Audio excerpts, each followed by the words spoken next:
I live in the state of Washington, in the Pacific Northwest. I used to work at a late-night diner on the side of the highway.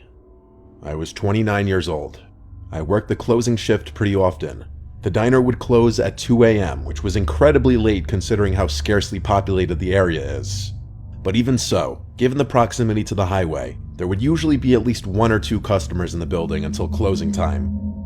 Having grown up in the South and moved up here, I can tell you the people are different. In the South, there's a huge emphasis on hospitality and small talk. But up here, people here are kind, but not overly friendly. I feel like the air lends itself more to introversion. I used to be a waitress down south, and I'm telling you from experience, the customers were a lot chattier down there.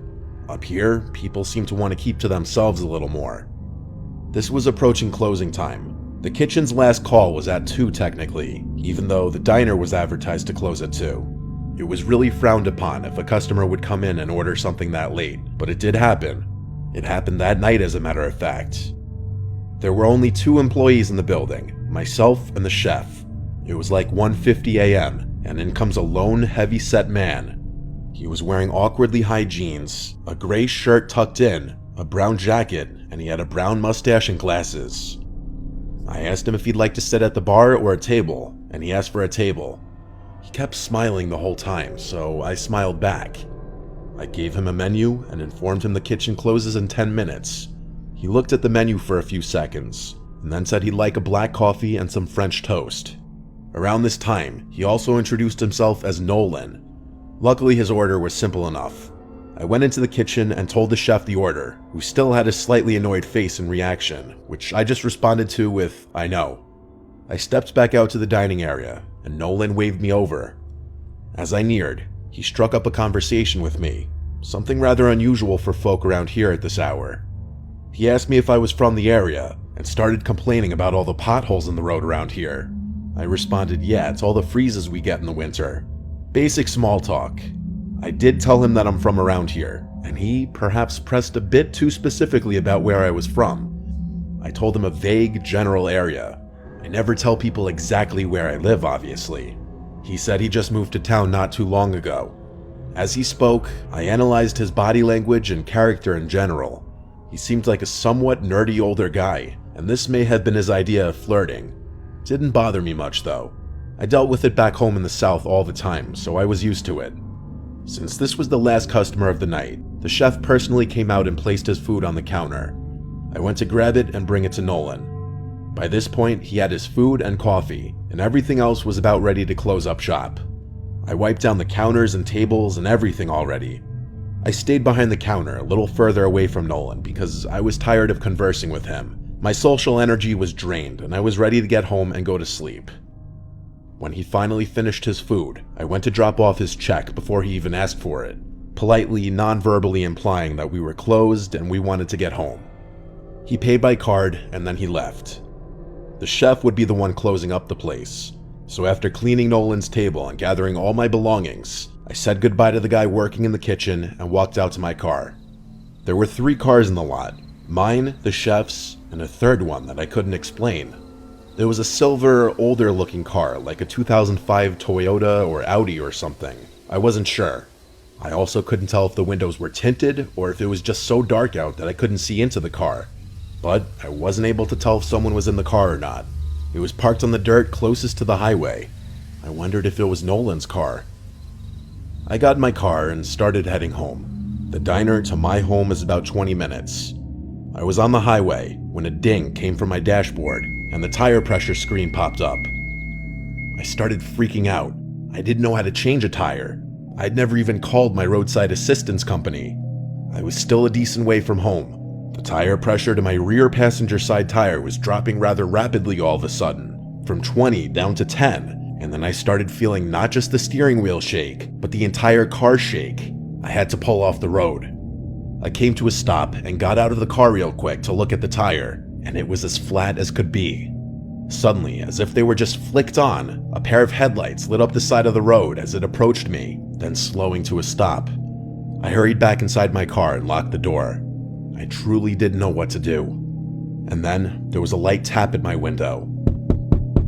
I looked up and saw Nolan, the man from the restaurant. He waved at me with a smile. He was wearing gloves now. For the sake of the story, I'll use a fake name for myself. Nolan said through the window, "Kathy, is that you? Are you okay?" He laughed, acting like it was such a coincidence. I felt a knot in my stomach suddenly. I instantly knew he did this. I'm not a dumbass. He motioned for me to lower the window. I lowered it literally maybe 2 inches, just enough to speak through. He asked if I needed help. I told him I had a flat tire. He played dumb, asking me which one. I said the back passenger side. He started walking over to the other side, and at this moment, I dialed 911 on my phone. I let the phone sit on my lap as Nolan walked back to my side. He said through the window with his creepy smile that he knows how to change a flat. He asked me to step out of the car, and I said I'm waiting for my boyfriend to come and help me change it. During all of this, I heard the 911 operator speaking into the phone, but it wasn't loud enough for Nolan to hear it. I tried to make it as clear as possible my situation to the operator without being too obvious for Nolan to catch on.